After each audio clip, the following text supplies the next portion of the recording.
In a world of noise, he was silence. In a kingdom of corpses, he was the invisible hand. They called him El Azul, the Blue One, and he became the ghost that even death couldn't find.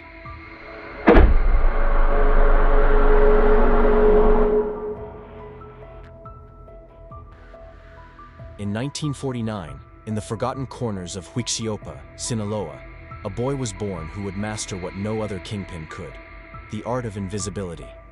Juan José Esparragoza Moreno entered a Mexico where poverty wasn't just economic, it was spiritual.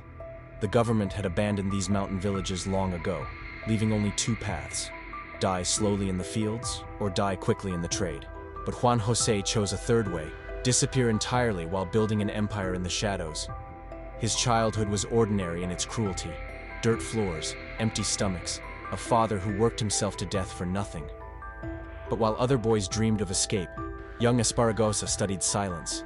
He learned that the loudest man in the room is always the first to fall. He learned that power whispered is more terrifying than power screamed. He learned that to survive in hell, you must become a demon no one can see. By his teenage years, he was already working the marijuana fields that stretched across Sinaloa's Golden Triangle. But he wasn't just another farmer.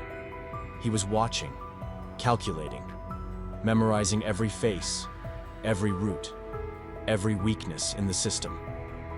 The police were corrupt. He noted their price. The politicians were hungry. He noted their ambitions. The drug bosses were arrogant. He noted their blind spots. And in that silence, in that patient observation, El Azul was born. The 1970s transformed Mexico's drug trade from a regional business into an international empire, and Juan José Esparragoza was there at the beginning.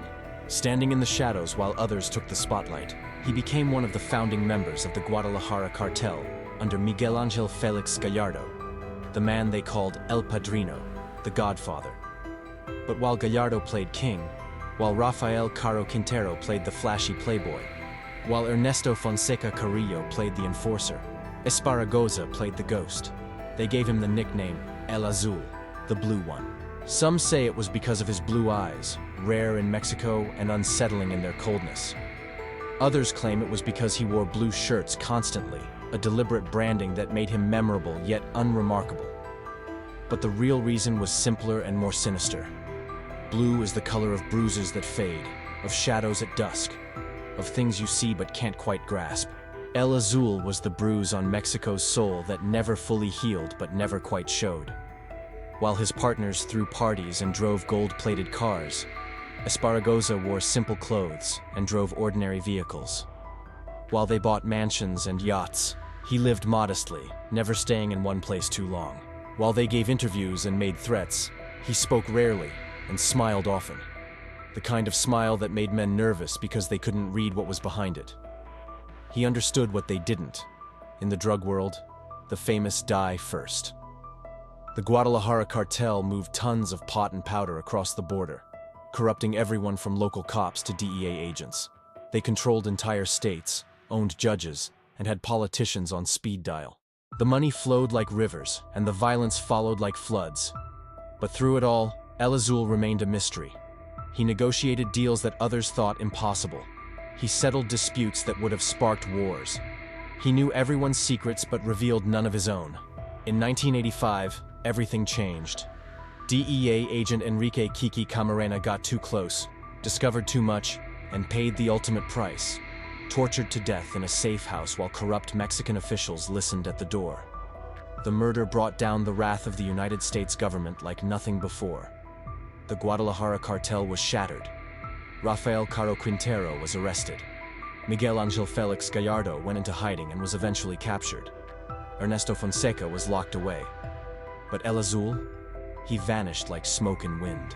When the Guadalajara cartel collapsed in the late 1980s, the Mexican drug trade fragmented into warring factions. Territories were carved up, alliances broken, and the country descended into chaos. The Tijuana cartel, the Juarez cartel, the Gulf cartel, the Sinaloa cartel, each claimed territory and prepared for war.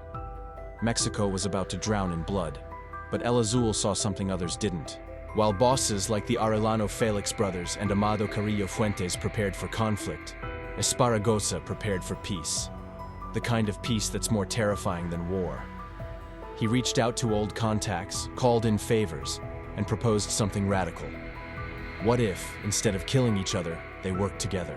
He called it La Federación, the Federation.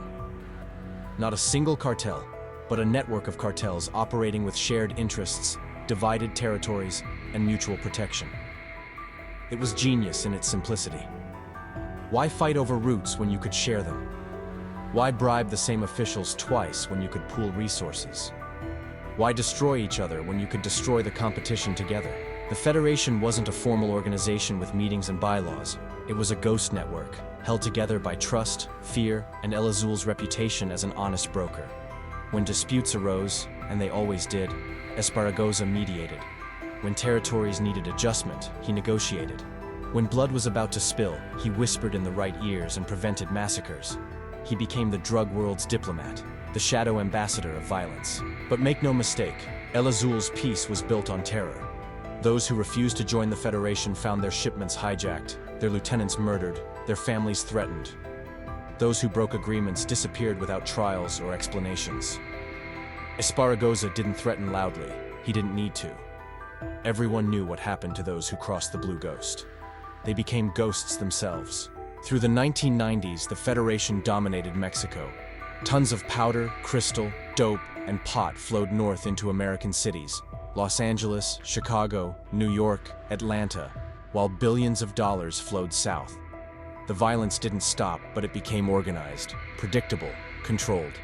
And behind every major decision, invisible and untouchable, was Juan José Esparragoza Moreno. He worked closely with the Sinaloa cartel, where a short, clever man named Joaquin El Chapo Guzman was rising through the ranks. Chapo had the ambition and the ruthlessness, but El Azul had the wisdom and the connections. Together, they formed a partnership that would dominate Mexico for decades. Chapo was the sword. Azul was the hand that guided it. Chapo made the headlines. Azul stayed in the shadows. Chapo built tunnels and armies. Azul built bridges and alliances. By the 2000s, El Azul had achieved what no other drug lord could claim. He had become completely invisible.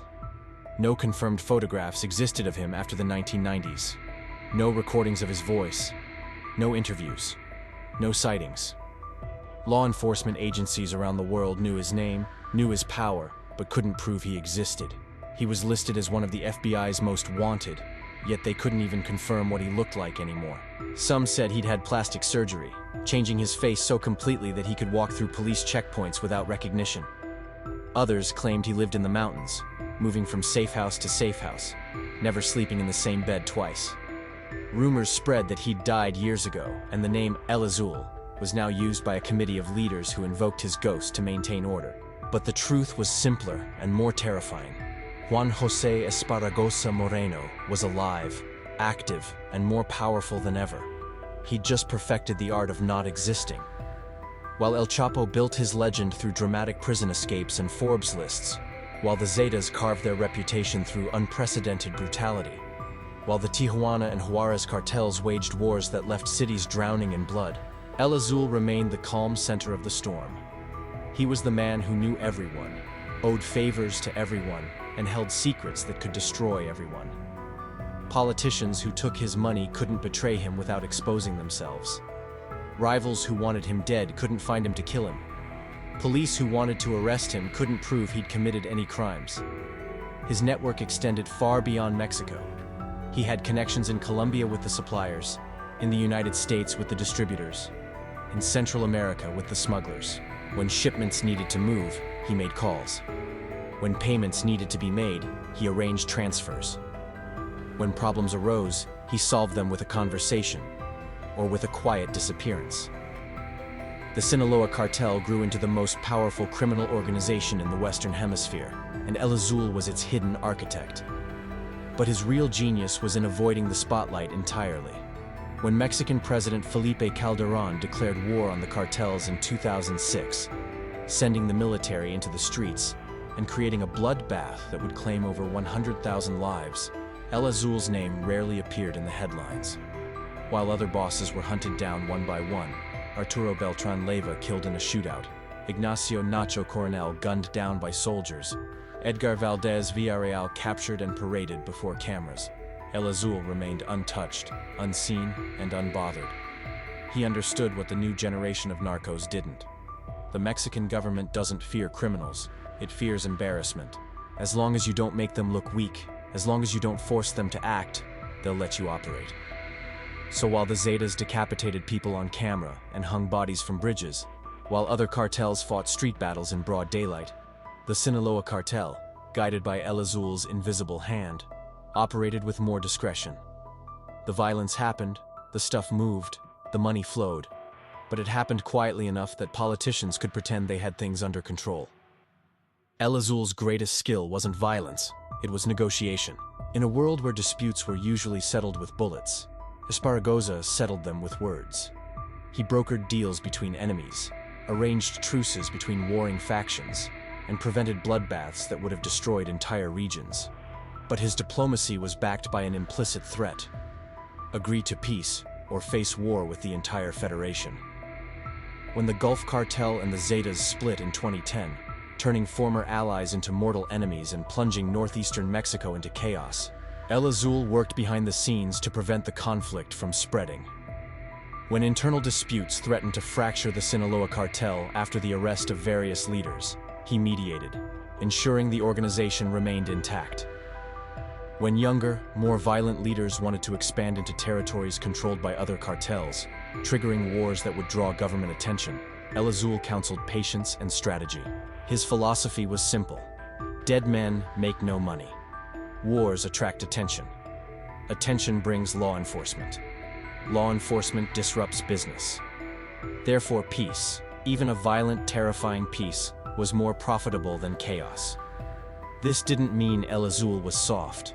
Those who threatened the Federation's interests disappeared. Informants were found tortured and dismembered. Corrupt officials who took money from competitors met tragic accidents. But the violence was surgical, targeted, and quiet. Never spectacular, never public, never in a way that forced the government to respond. Stories about El Azul circulated like myths. Some said he once prevented a war between two cartels by hosting a dinner, where he served both leaders their favorite meals, then calmly explained that their children attended the same private schools, and their wives shopped at the same stores. A subtle reminder that everyone had something to lose. Others claimed he resolved a territorial dispute by producing detailed financial records, showing that cooperation would increase both parties' profits by 40%, appealing to greed rather than fear. But the most famous story was darker. When a young, ambitious lieutenant from a rival cartel reportedly kidnapped and killed the son of a Sinaloa cartel member, breaking the unwritten rule about targeting families, El Azul supposedly arranged a meeting. No one knows what was said in that meeting, but the young lieutenant released the remaining family members unharmed, paid a massive compensation, and voluntarily retired from the drug trade. 6 months later, his own father died of a heart attack. The message was clear. El Azul's mercy had limits, and crossing them had consequences that extended across generations.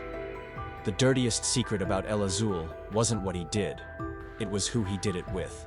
Throughout his career, persistent rumors suggested that Esparragoza maintained relationships with elements of the Mexican government at the highest levels. Not simple bribery of local cops or low-level officials, but strategic alliances with intelligence agencies, military commanders, and political leaders. Some former officials claimed that El Azul served as an unofficial mediator between the government and the cartels, helping authorities manage the drug trade rather than eliminate it. The theory went like this. The government knew it couldn't stop the flow of stuff north, so instead they worked with manageable cartels like Sinaloa, which operated with relative discretion and maintained order, while targeting more violent, chaotic organizations like the Zetas. In this arrangement, El Azul was the perfect intermediary, trusted by criminals, acceptable to officials, and loyal to profit above all else. Evidence for this theory was circumstantial, but compelling.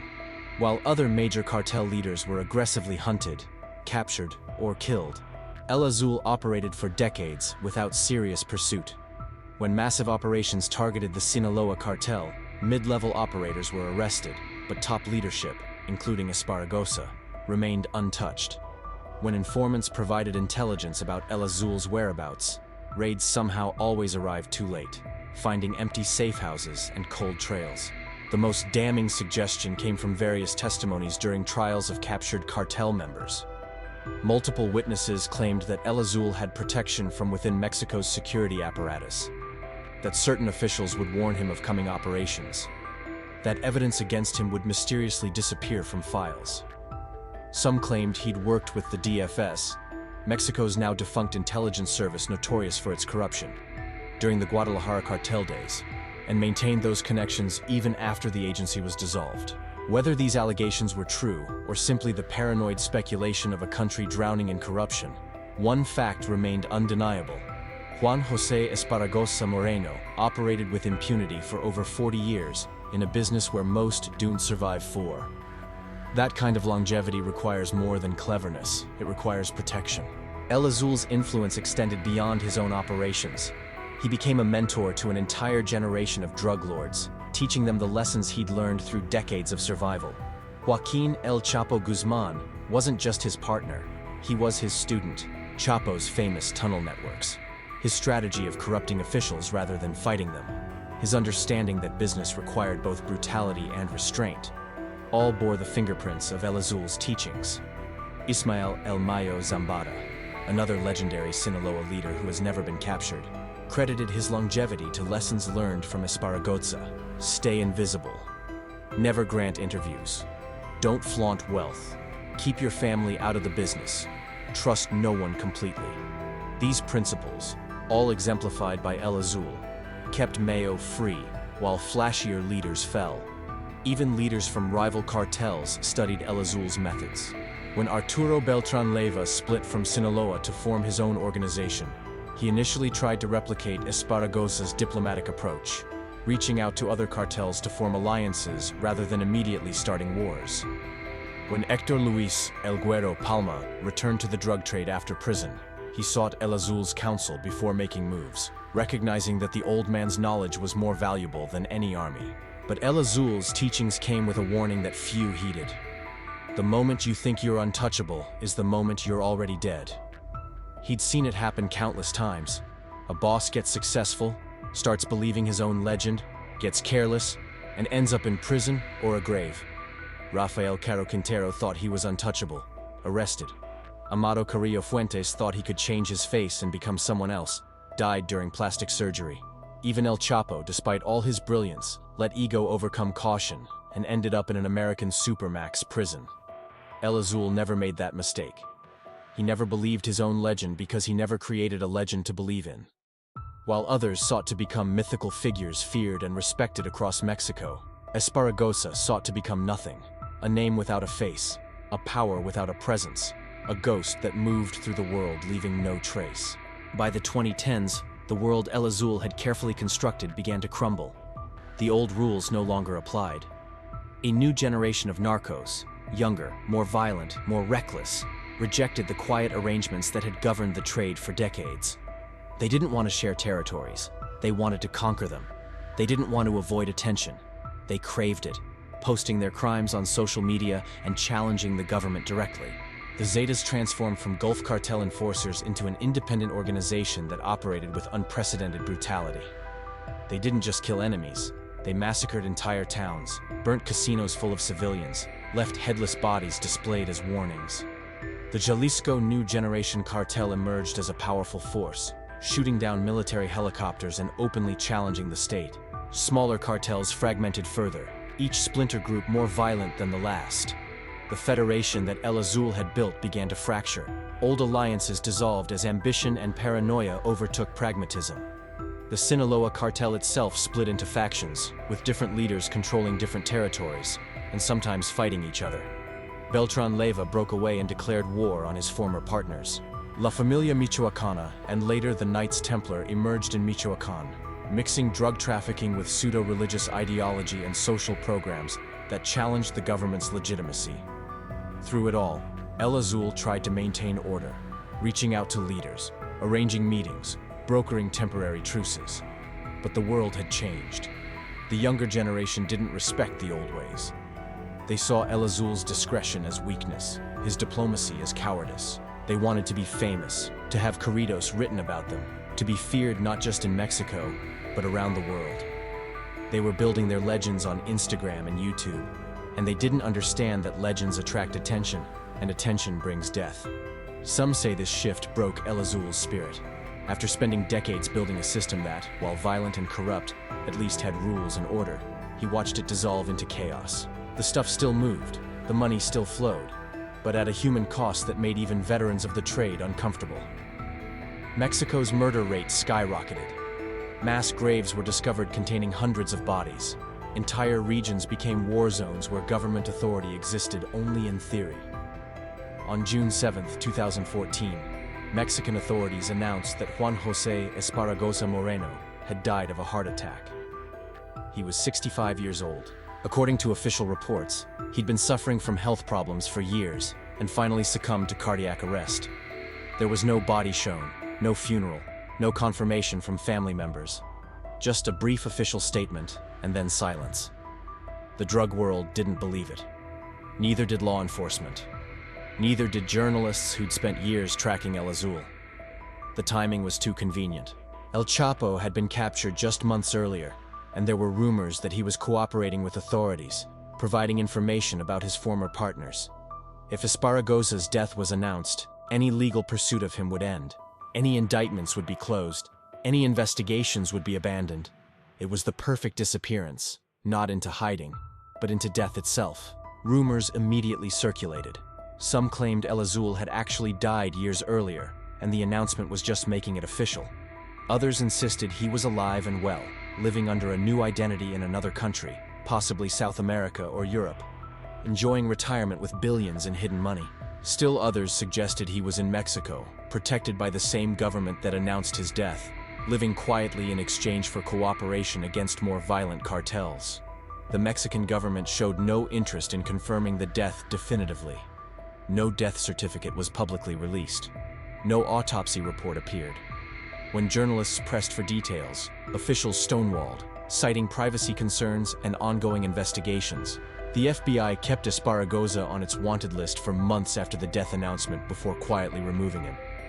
The DEA refused to comment on whether they believed the reports. In the years since, no confirmed sightings of El Azul have emerged. No recordings, no photographs, no credible intelligence suggesting he's still alive. But in the drug world, absence of evidence isn't evidence of absence.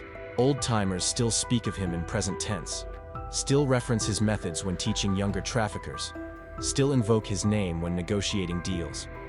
It's as if the entire criminal underworld has collectively decided that El Azul's ghost is more useful than his corpse. Whether Juan José Esparragoza Moreno is alive or dead, his legacy endures. He proved that in a business where most leaders die violently or rot in prison, it's possible to survive for decades through intelligence, discretion, and strategic thinking.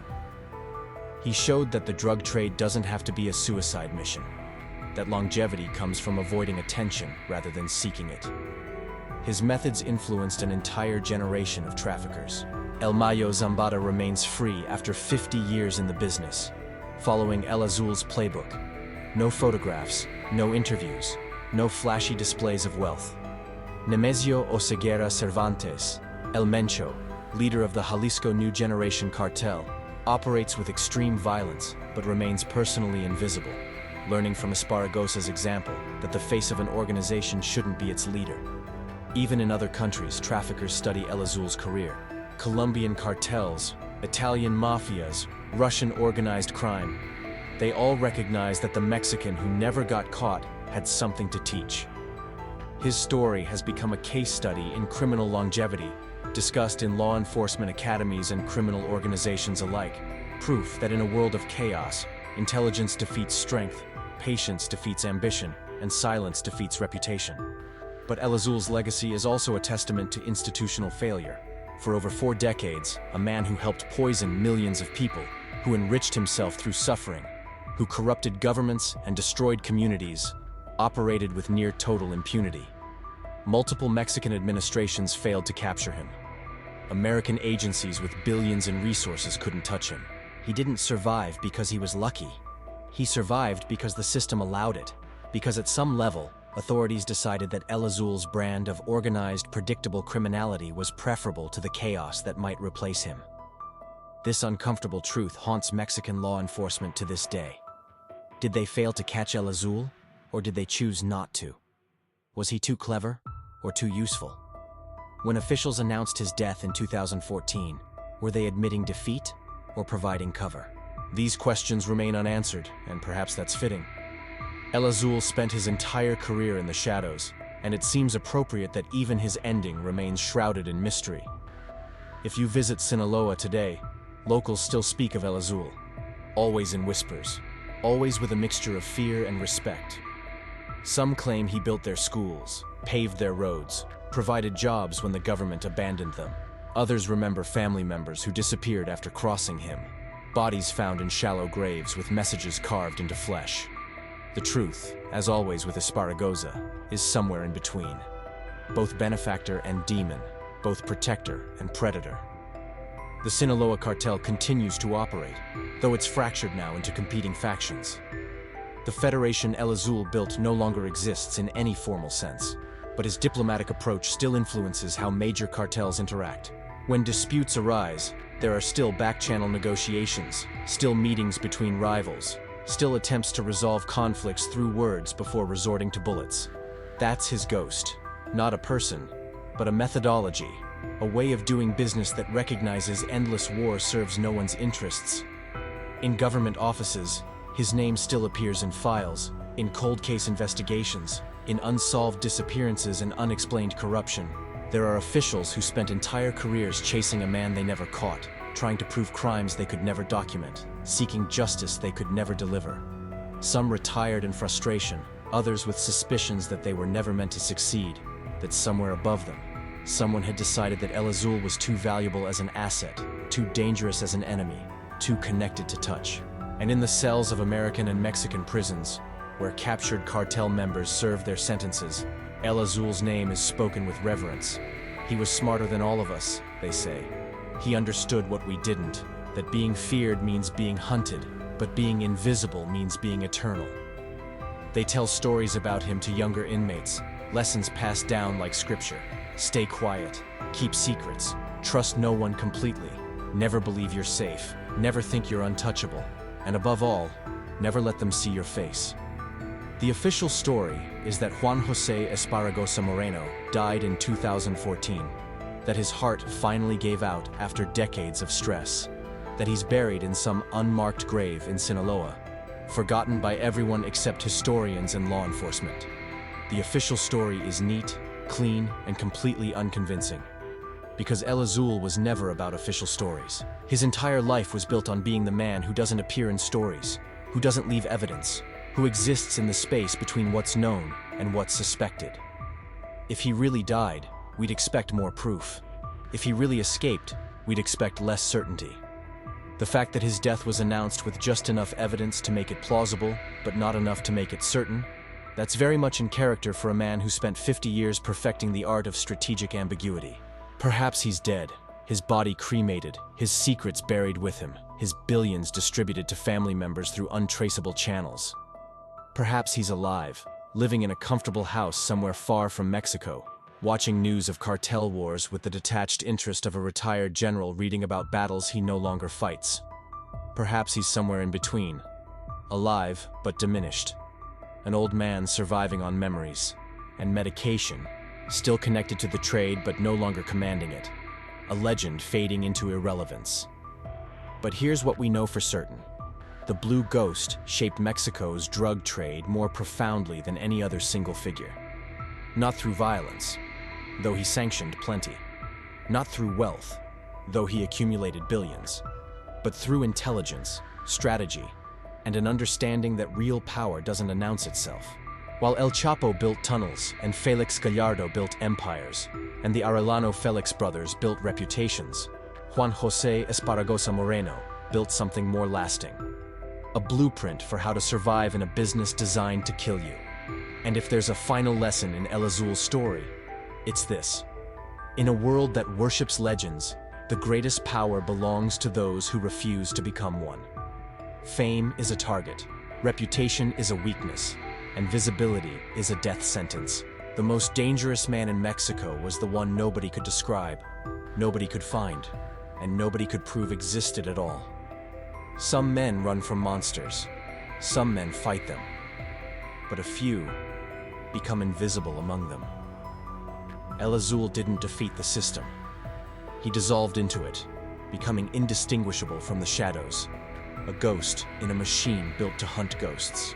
They searched for him in palaces and found nothing. They hunted him in mountains and found shadows. They announced his death and found doubt. Because Juan José Esparragoza Moreno understood the ultimate truth. You can't kill what was never fully alive, and you can't bury what was never fully seen. El Azul wasn't just a man, he was a philosophy written in disappearing ink. And somewhere, in some forgotten corner of the world, that ink is still wet.